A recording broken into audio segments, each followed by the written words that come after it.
Happy Saturday and welcome in to Uncovered Pittsburgh Steelers edition, brought to you by the Undroppables. I am your host, Jake Besong, known as Beezy. You could find me on X at chef_J Beezy. Excited to get into here with this episode. We have a lot to cover. Pittsburgh just blew the team up, so we're super excited to get into this today. Joining me is my co-host, Marcus Gailey. You can find him on X at MD Gailey. What's happening, brother? Nothing much, man. We were just talking about this before, and big shakeups. You know, this is probably the most active offseason we've seen up to this point. And we don't know if it's going to work, but I think as fans, we're encouraged that they're at least trying something new to get out of this kind of current funk that the organization is in. Mm-hmm. Now it's good that they have the winds of change have come. We are entering a new era, and I'm excited to talk about it. Like I said, there's a lot to go over. So why don't we start with plugging our sponsor for this show? Absolutely. So let me tell you, Beezy, I'm sure you've heard, but let me tell our lovely listeners about Underdog. It's the easiest way to play fantasy football, and it never stops. You can sign up already and draft for the 2024 season. You can do it today. The incoming rookie class is already in there. So whether you're, digging Jaden Daniels, Caleb Williams, Drake May, if some of the receiver routes, you want to go Marvin Harrison, Malik Neighbors, he's the up and coming guy who some people have as their wide receiver one. They're all in there. It's actually, you can start Dynasty right from there. The big board that you have, it's only $10 to enter with up to $2 million in prizes. Just if you do sign up, be sure to use code UNDROPPABLE, capital UNDROPPABLE, and you'll get your first deposit matched up to $100. So shout out Underdog, easiest way to play fantasy football. Go check it out. I love it. All right, now what we've all been waiting. Let's just get right into this because there is so many things to talk about. And obviously the biggest news here is the quarterback situation in Pittsburgh. We have been struggling since Big Ben retired. And, as a team, they just haven't been able to find, a leader in that position. They haven't been able to find somebody that can get the offense moving, maybe besides Mason Rudolph a little bit, which we had kind of covered the last one. And we both had kind of talked about, like, I had said that I thought Kenny Pickett was going to be the starter this year just by the way that they were talking in the offseason. And man, did they, like, everything just seemed to go sour in like 2-day span, right? So Pittsburgh goes out and they sign Russell Wilson to pretty much a league minimal deal. 1.2. 1.2 because good old Russell Wilson is getting paid $39 million by the Denver Broncos. Gotta love it. To not be their quarterback. Yes, and play for Pittsburgh, which is just wild. I think this was a very good signing by Pittsburgh to, one, I think the immediate reaction was that, they, once you sign somebody like Russell Wilson, you're pretty much putting it on the mark that he's going to be your quarterback. And maybe Pickett was kind of more of another year in development. And they said there could be a competition, but it didn't feel like there was going to be any competition. Russell wasn't terrible last year. Like, he did move their offense. The first year with Denver, he was awful. The second year, he was definitely better.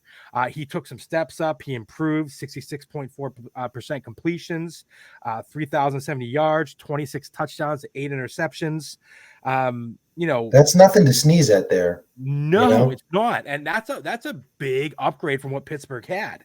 So, I get it why, Baby Hands got a little upset because he knew his job was on the line now. And I was excited about Russell Wilson coming out. I can't say I was like head over heels. I was just like, oh, we might actually have a pretty decent offense this year.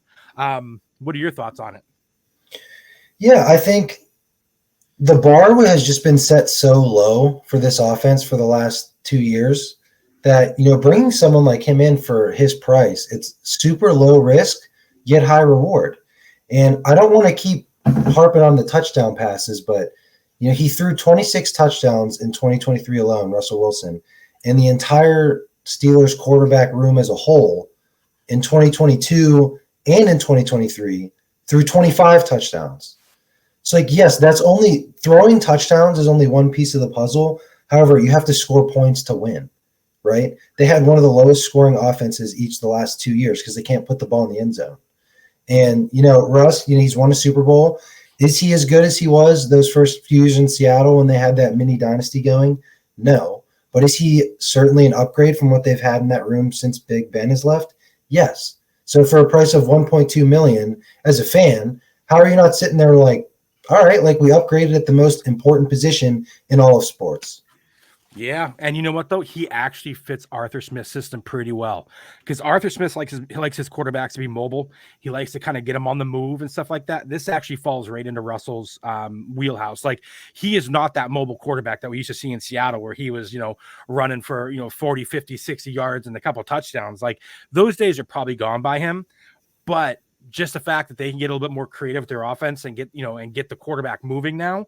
Right. I think that's going to bring a whole different dimension to what they're going to do. And I actually do like Russell with Arthur Smith. I think he could be, I think he could have a pretty good year if he ends up staying the quarterback one all year. So interesting about his running real quick, just to interject. So last year he had 341 rushing yards and 3 rushing touchdowns. To put that in perspective, take a guess how many rushing yards Kenny Pickett had last year. He could have been over. It could have been over 200. Try again. The lower. Oh yeah. Let's just go 150. 54. Jesus Christ! Was the final tally. I just don't think he did it. And granted, I'm pretty sure sacks are sometimes taken into that account. Sure. But it's not like Russell Wilson didn't get sacked. I mean, their offensive line was a sieve for the first half of the season. So that's a big, I think, upgrade in the rushing department as well.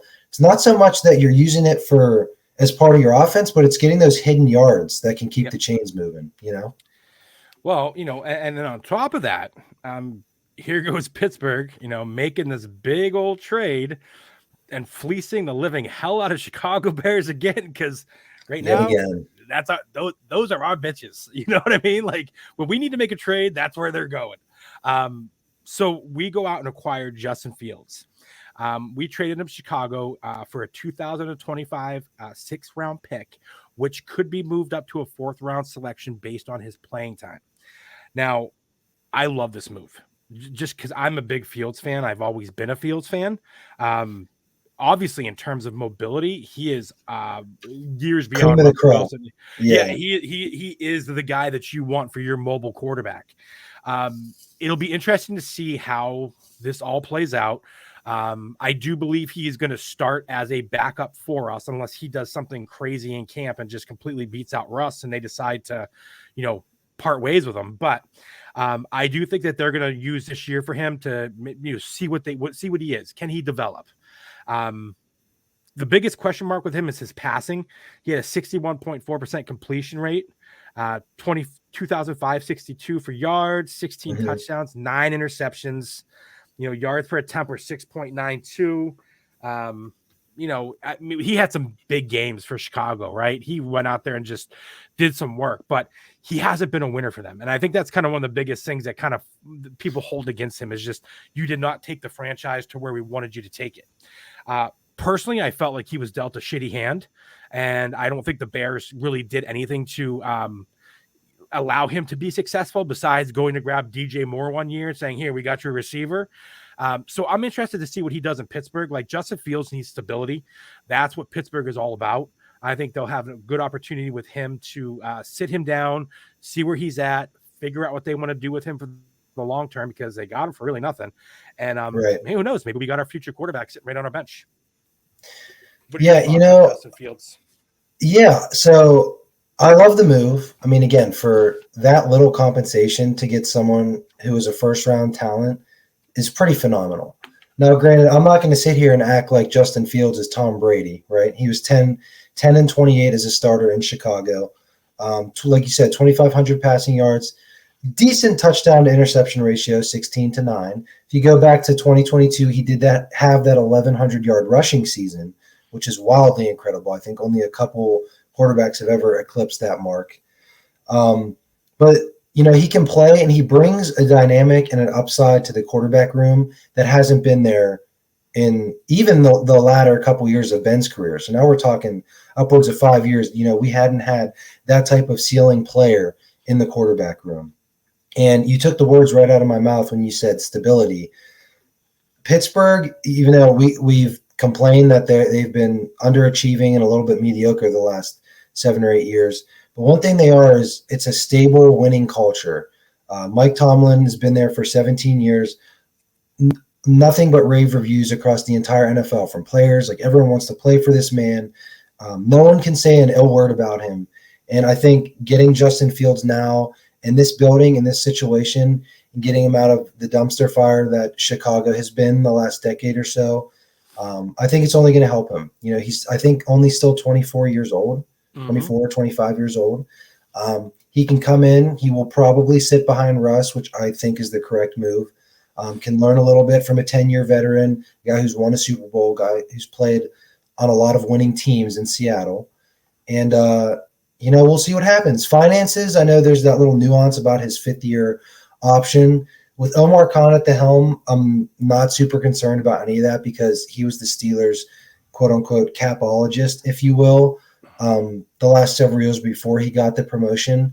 So, he'll figure it out. That's the least of my concerns. But I love the move for a 2025 sixth. You can't do any better than that. No. And, I love what you said about Omar, too, because a lot of people were saying that. What do you do with his fifth round option? It's coming up here, soon. I think they have to make a decision within the next 2 months or so. Mm-hmm. I do not think Omar would have made this move if he doesn't have his decision already made. He's got a game plan. He's going to figure it out. That's the least of my concerns as a fan. 100%, man. He's got something in the works. So, well, with all that new additions of quarterbacks to the room, Kenny Pickett, the guy. There's a lot of discussions on Pickett every year, and in some ways, I don't think Pittsburgh did him right, but I don't think he did himself right in a lot of ways too. I think the biggest thing that just kind of threw me off with him now is how he handled this situation. It just shows his lack of maturity as a player and as a quarterback. So, he got pissy about Russell Wilson, and, Pittsburgh shipped him off to the Eagles with a 24 fourth-round pick in exchange for a 24 third and 225 seventh-round picks. So Kenny Pickett is gone, out. I'm sorry, but his fantasy, his career, pretty much for the most part, could probably be over.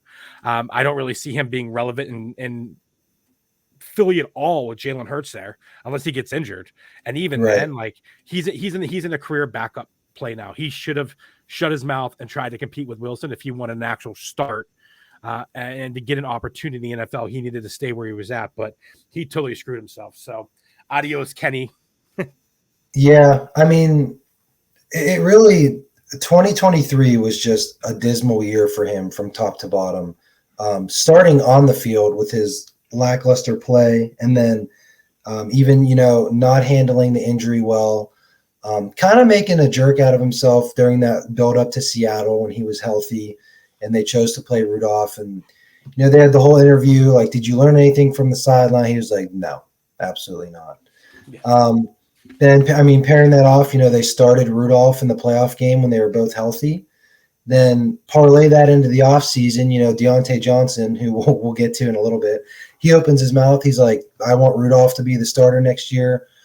Some of the players on the team had mentioned that they were actively recruiting Russell Wilson to Pittsburgh during the free agency period. And like the players like Cam Hayward, like guys like that were calling Russ, trying to get him to sign with Pittsburgh. And I don't think he took that very well. Again, I don't want to speak too much on his character because I don't know him personally, but he got a little bit of an ego, which most football players have, right? That's not, earth-shattering information that a first-round quarterback has a big ego. But just to not have the accountability to realize that your play was not good enough and you think you should just automatically be owed a chance to start with, what you put on the field last year, especially, like that part just doesn't sit well with me. And I think the most encouraging part of this whole thing, and I don't think they would have done this the last 20 years or so, is they basically admitted their mistake. but they are willing to cut ties in doing so rather than just clinging on to the hope that he might actually pan out. Yeah, I I think this was pretty much the move that everybody wanted to see, and I think they needed to do this in order for them to get over that hurdle of holding on to him for another year and seeing if he is their guy. So, that was probably our biggest news, just in terms of what Pittsburgh really did, because it's out of their nature to do this kind of a Yes, move, very much so. especially two of them. And then in the same time, they get rid of their starting quarterback, Kenny Pickett, and the backup, Mason Rudolph, ended up going too. So Rudolph, I believe, is with Tennessee right now. So, Yeah, he signed a um, 1 year, I think, like $3.5 million deal with them. yeah. So this is a whole, like, just raise the roof. We're just starting completely over from Oh, they scratch. cut Mitch too, so yeah, Yeah, and Mitch all three are gone. so it'll be interesting to see what they decide to do in the draft. I don't think that they're going quarterback anytime soon. I think they're going to take a Mhm. shot on a late rounder like a Milton or somebody like that, and pop him on there as a developmental piece as a third quarterback and just see what they got. Because I think between Russell and Justin Fields, they've got a plan. We just don't know what that is quite yet. I mean, Um, those are two starting NFL quarterbacks as far as I'm concerned. So their room could look a lot worse than it does, and it it's a has good looked a lot problem. worse the last 2 years. So It's a good yes, problem to have. I mean, so do you think that Arthur Smith will get creative this year and have them both in the backfield at the same time? A little Russell Wilson and Justin Fields lining up back there? I don't know. I mean, I've seen some people, and this is like Pittsburgh media people clamoring that they want a like 6 to 10 play package of Fields a game just to make defenses prepare. It seems a little collegey to me. I don't know that they need to do that, but Mhm. I mean, I would be shocked if at some point Justin Fields did not enter a game for the Steelers this year. You know, So I'm going to say this. I think one of these two things is going to happen. Either Russell Wilson or Justin Fields is going to have like a 60-yard touchdown. My money's on Justin Fields catching a 60-yard touchdown because they're going to do some little whoop-de-woo play, and Fields is going to be received, because I don't think Russell can make it wow, 60 yards, but I do probably think they're going to not. throw something. Russell probably won't, but Fields, I think they're going to do something creative with him. 60-yard reception touchdown this year, at least once, somewhere in the year. I don't know when, but I think it's going to happen. So hold me on that one. As if it happens, we'll bring it back up again. I mean, he's probably athletic enough to be their third wide receiver right now. He might need So, to be. so speaking of wide receivers, why don't you tell us a little bit about the Diontae Johnson trade? Oh, Diontae, another guy that decided to kind of run his mouth a little bit, and he put himself in a hole, and Pittsburgh just said, you know what, you're out of here. And I love Diontae as a player. Like, when he came into the league, I kind of looked at him as like the poor man's AB, right? He just had this phenomenal route running ability. He was very quarterback friendly. He was great on his. He had good. He did have good hands. He just dropped a lot of passes early on, which everybody called him brick hands forever. But that was just more his concentration and his mental, Right. just kind of working into his head. But Pittsburgh decided to move Diontae Johnson to the Panthers with a 2024 seventh round pick in exchange for is it Diontae Jackson? Yeah, Dante Dante, Jackson. Dante Yes, Jackson. and a 2024 sixth round pick. Um, Interesting, because I do like Dante Jackson. I mean, he is a young cornerback. He's still in his prime. He's kind of been. I don't think he's been terrible for them. I don't think he's been what they wanted him to be. I think his game is a little shaky from time to time. He can get beat up pretty quick once a receiver kind of catches his game. If he doesn't adjust and get himself refocused, they can eat him up pretty good. But I do think he's got some potential for this defense. I think he's going to line up opposite Joey Porter. Right. Just in terms of a positional need, I think it was a solid move for them, and to get Diontae off the team and kind of see if they can get George Pickens out his head out of his ass and get that that Pittsburgh Steeler mentality from the Steelers room that they've always had with guys like Hines Ward and stuff. Bring that back. Like, they need that for that offense. So this was a good move for them, and I do like that they addressed a positional need. So all in all, I'm sad to see Diontae go, but I'm glad that they got some decent value for him, and we got a cornerback in return. Yeah, pretty well said. My overall broad umbrella take on this whole situation is that here I even wrote it down because I want to read word for word.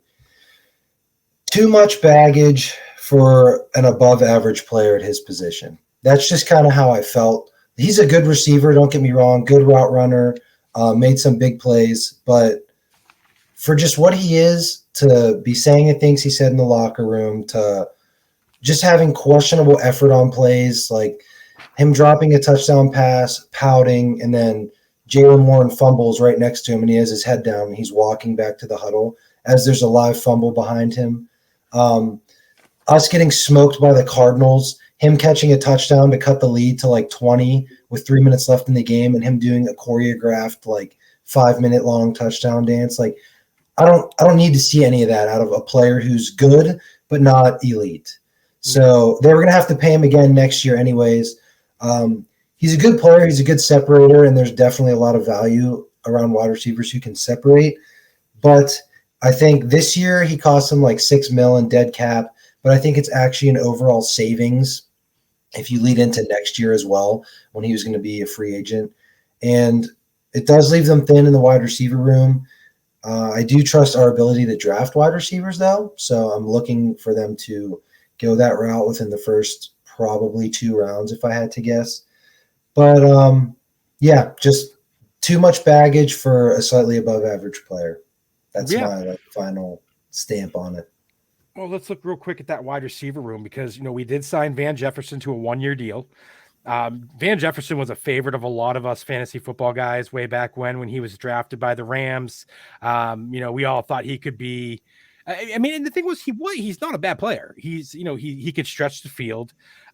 He just hasn't been consistent, and then he got traded to the Falcons, which was just the casket closed, right? So in Pittsburgh, he'll have an opportunity, but I don't know if he's gonna be anything more than just like a wide receiver 4 or 5 for us. Maybe just a solid player here and there, and just maybe some special teams in there. But right now, our current depth chart is Pickens, Van Jefferson, and Calvin Austin.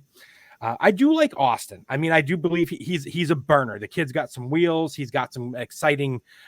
He's made some big plays in college and in the NFL. He's got good hands.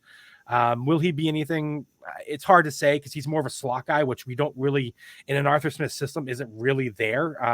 He didn't really use many 3 wide receiver sets, so he's an interesting player. But after that, it's Denzel Mims, Des Fitzpatrick, Deuce Watts, Marcus Callaway, it's Kalen not pretty. Harris. It's really not. So my thought here is I do think Pittsburgh is looking. Well, here's a question. So did you hear the rumors about Brandon Ayuk? Yes. So right now there are some pretty heavy rumors that Brandon Ayuk and Pittsburgh, Omar's making a play for Ayuk. Now the biggest thing is he's going to have to give up some pretty hefty draft capital. So if they're going to get a guy like Ayuk, they're going to have to probably give up either that first or that second round pick guaranteed to make a deal with them. Right. So, the other options that are out there, Tyler Boyd has been linked to us. I know Pittsburgh has talked to him. Obviously it's a money thing right now at this point. So they're kind of probably going back and forth. Odell Beckham is out there. He's been told maybe he could come to Pittsburgh and provide so even in the terms of the free agent, it's not great. There's not a whole lot out there. Tyler Boyd, I would like for our team. I think he would be a great player for our offense. And I think he just brings a good team mentality to Pittsburgh. But from Pittsburgh and played at Pitt too. Yeah. And, here the thing is they are going to draft a wide receiver. They're going to draft somebody, whether it's my guess is going to be round 2. They're going to take a shot on somebody, or they might even double dip round 2. And because they have 2, they got 2 4th rounders, they should be able to think they do have 2 4ths. Yeah, they got 2 4ths. They have no 5th, no 6th, and then they are no. Hold on, I got it right here. I just wrote it down.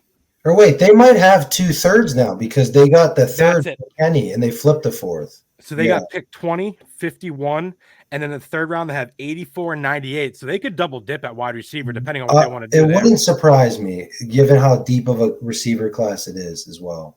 And then they go 119, and then in the 6th round they have 178, 195, and then no 7th round picks. So somewhere in there they're gonna they're going to definitely do it. I think they're going to do a double dip at wide receiver depending on who falls. I don't think they go one in the first round. I kind of feel like they're going to address the offensive line. I think they have to. We need to find a tackle or a center. I think that's a much bigger need than I think you could find good enough quality receivers later in the draft that, unless somebody like, Rome or somebody dropped to that spot, I don't think you make a move. But I think I do think that they'll double dip at some point. Yeah, I feel like if they don't sign Tyler Boyd, I don't see them making a play for any other free agent wide receiver who's left. And in that case, they go into the draft with that room you said with Pickens, Calvin Austin, and Van Jefferson as their top threes. But, let's say they do figure out a deal with Tyler Boyd, and then let's say they grab I don't know, who are some names they are linked to? McConkey, Pearsall, Xavier Legette. Those are people that Roman Wilson, all people they've formally interviewed. Let's say you snag one of them in round 2, and then you're looking at one of those 4 guys I just named, Pickens, Tyler Boyd, and Calvin Austin. Now you're cooking with something, Yeah. So they're going to have a plan for that room. It's too important of a position in today's NFL to roll those 3 guys out there. But as to what that plan is going to be, we'll just have to wait and find out. As a day 3 pick, Omar, if you're listening, Dylan Lobb, our boy, from the UNH. Yeah, our king. Yeah.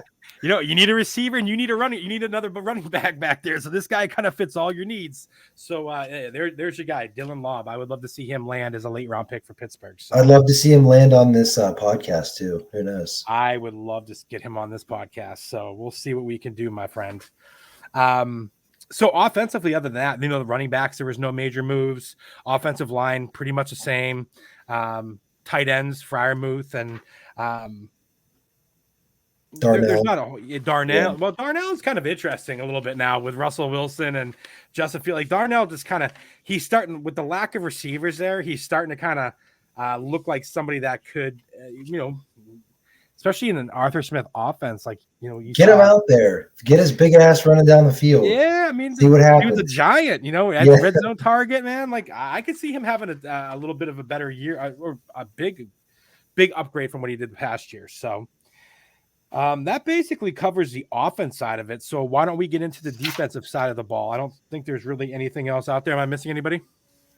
No, but don't let me forget. I have some beautiful Kenny Pickett stats here that I want to read before we're done. But let's do the defense. No, drop them now. Okay. Oh yeah, drop them. All right. As our final farewell to Kenny Pickett, Mr. Tiny Hands himself. 14-10 as a starter in his career. That's okay, right? 13 touchdowns in 25 games. Not so good. QBR of 38.1 in 2023. That's terrible. 6.3 yards per attempt. That's tied for 40th in the league. There's only 32 teams for those of you who are struggling with math. He's 40th in yards per attempt. 16.8 points per game in games he started. Also 40th. 62% completion percentage for his career. Okay. Here we go. Here's 3 more for you. He topped 300 passing yards one time. He threw more than 1 touchdown pass in a game one time. He threw 0 touchdown passes in a game 13 times in 25 starts. And the stat to end all is that he has the worst touchdown to pass attempt ratio in NFL history for quarterbacks with 500 career attempts. So Jesus H, dude, like happy trails, Kenneth. Happy trails, Kenny. We'll be happy with Russell and Justin Fields. We'll get way more production out of either one of them than. Oh my God, that was awful. That's a possible episode name is Happy Trails, Kenny. That's what this should be. Happy Trails, Kenny. Just say, see ya. Burn your jerseys, get them out of there. So let's keep the show moving here. We want to get into the defense real quick. We also want to do some special teams talk. So defensively, the biggest move that I think that they made was linebacker Patrick Queen, pulling him from Baltimore. Mm-hmm. That is a steal. Like Queen was a tackling machine last year in Baltimore. I think he's going to bring a awesome presence for our defense. And another like with JJ Watt, I'm sorry, TJ Watt, him. Um, I think that defense is just Cole Holcomb, like he's coming back. I think it's going to be a unit that's going to be absolutely on fire this year. I think they're going to have a great defense. I think Queen is a great piece to that. I love that they brought him from Baltimore. I love that he wanted to be the villain. Mm-hmm. I'm excited to have him on the team. That we were missing him. We were missing that. I don't want to say elite, but strong, solid middle linebacker for that middle of the field to call the plays and all that stuff. They've really been struggling to fill that position, honestly, since Ryan Shazier got hurt. Oh, Shazier. Right. But what I love about Queen, he's a little more undersized. He's about 6 foot, 230 pounds. He had 84 tackles last year. He had a pick. He had 6 passes defended. His pass coverage ability is also going to be an upgrade from what we've had the last several years as well. He's not the best tackler. He does miss a lot of tackles if you watch a lot of Ravens games. However, he's always around the ball. He's a sideline to sideline. He's going to be involved in most every run play and a lot of the pass plays over the middle. And I think he's going to complement Landon Roberts really well, who's a little bit slower of foot, but is an absolute bruiser. He's a great tackler. They're going to complement each other well, and then you'll have Holcomb rotating back into after his injury. It's a really good signing, and again, they've tried so many ways to fill that Shazier void through free agency, through the draft. It just hasn't happened yet, and hopefully, Patrick Queen is finally the man for the job. Yeah, I'm a big fan of Patrick Queen. I always have been. I do have him in a lot of IDP dynasties, so it's kind of nice that he's on the black and gold now, and I don't have to, be excited, but also be rooting against him. It'll be interesting to see what that defense does this year. And I'm Cole Holcomb, I'm excited to get back too, because he was a player in Washington. He really was. He was a good linebacker for the Redskins. So, he was doing great for us when he got here before he blew out his knee. So I'm excited to get him back too, because I think that could be a great duo moving forward. And then obviously with the pieces that we already have, super exciting. Next up, safety Deshaun Elliott. How do you feel about Mr. Elliott, my friend? I like it. 2-year deal, $6 million, so about $3 million a year average value. So he's really going to fill that Keanu Neal strong safety void. Mm-hmm. So KZ and Minka will be back, and they're your more prototypical ball hawk, free safety, kind of roam the middle of the field. Elliott's a bigger body guy who's a really good tackler. Last year for the Dolphins, I think he had like 82 or 83 tackles. He had 7 passes defended, had an interception. The year before that, I believe when he was on the Lions, he had 96 tackles. So this guy, he'll get his nose dirty a little bit. If I had to guess, they're going to play him in the box a little bit on third downs just to get an extra DB out there. He's a sure tackler. He's a little bigger, weighing 210 pounds. They're going to use him probably kind of all over that defense, but he's definitely a good depth piece, and he brings a physicality to a rather physical division in the AFC North. Mm-hmm. And I like it. I think he's going to be a good added piece in a safety room that needed more depth too after losing Neal as well. Yeah, and this should give Minka the opportunity to kind of move a little bit more in this defense too, because he is a solid tackler, and he's that guy that he's not gonna. You got to have some confidence. We talked about this with Polamalu and Ryan Clark back in the day. If you're gonna move Polamalu around like you did, you got to have confidence that Ryan Clark is gonna hold it down. And right. I think Elliott could be that guy that could kind of hold that down and give them that ability to use Minka a little bit more creatively in the defense. And I'm excited about that. So great add, two awesome upgrades on defense. I really, really like it. What else we got for defense, brother? So those were the 2 big ads I saw coming in. We talked about Diontae Jackson, who's going to be starting corner opposite of Joey Porter Jr. Now they did lose Patrick Peterson. James Pierre just left. He was a depth special teams player. They're probably going to lose Levi Wallace too. So they're also going to need to address cornerback in the draft as well. Keep your eye on that position. I did also see they re-signed nose tackle Montravius Adams to a 2-year deal. He's been a pretty key rotational piece for them the last 2 or 3 years at least, I think. So they bring him back as well. But their main hole right now is just going to be cornerback. And again, keep your eyes peeled come the end of April in the draft. They're going to have to add there. They do have Corey Trice coming back, who got hurt in camp last year, 7th-round pick out of Purdue. They were pretty excited about him. So we'll see what he can do, but look for them to add to that cornerback room in the draft as well. So, as we're looking at the Steelers now as a whole, as we're kind of going into the draft, after some of these offseason moves, we've talked a little bit about the opportunity for a trade for a wide receiver like Ayuk. Maybe they bring in a Tyler Boyd. So if you're looking at the draft right now and you're saying, okay, this is going to be the focus of Pittsburgh's draft, where do you see them going in the draft this year?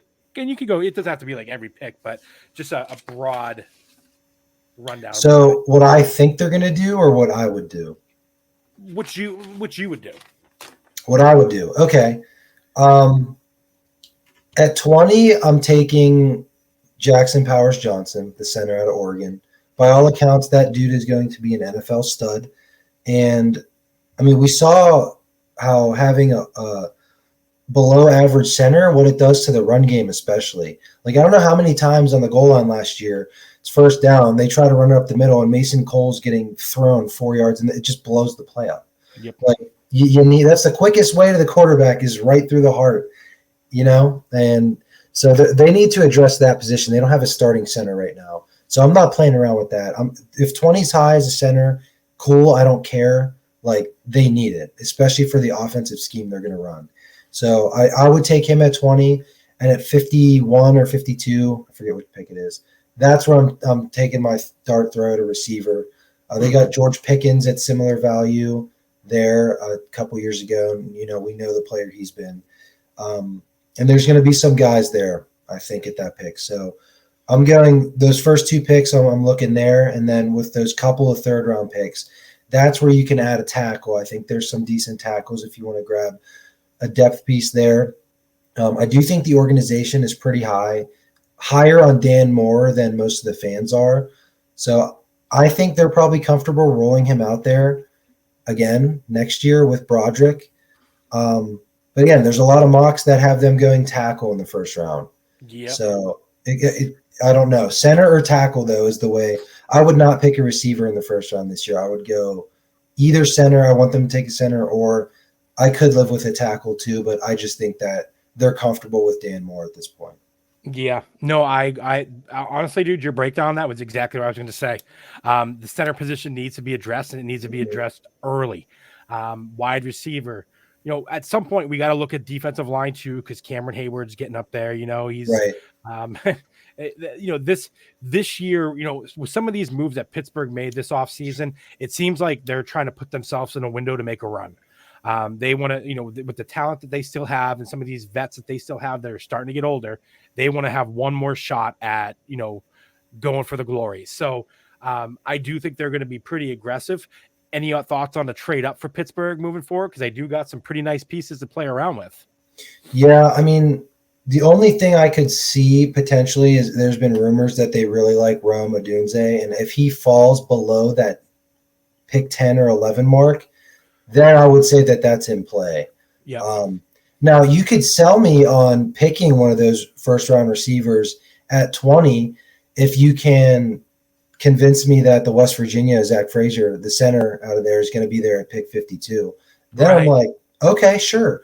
But if you don't do that and him and Powers Johnson are both gone, then you missed on your center. So that's like where the risk reward factors in. Like, they could go receiver, and if you're lucky enough and Frazier's sitting there, boom, then you killed the first 2 rounds.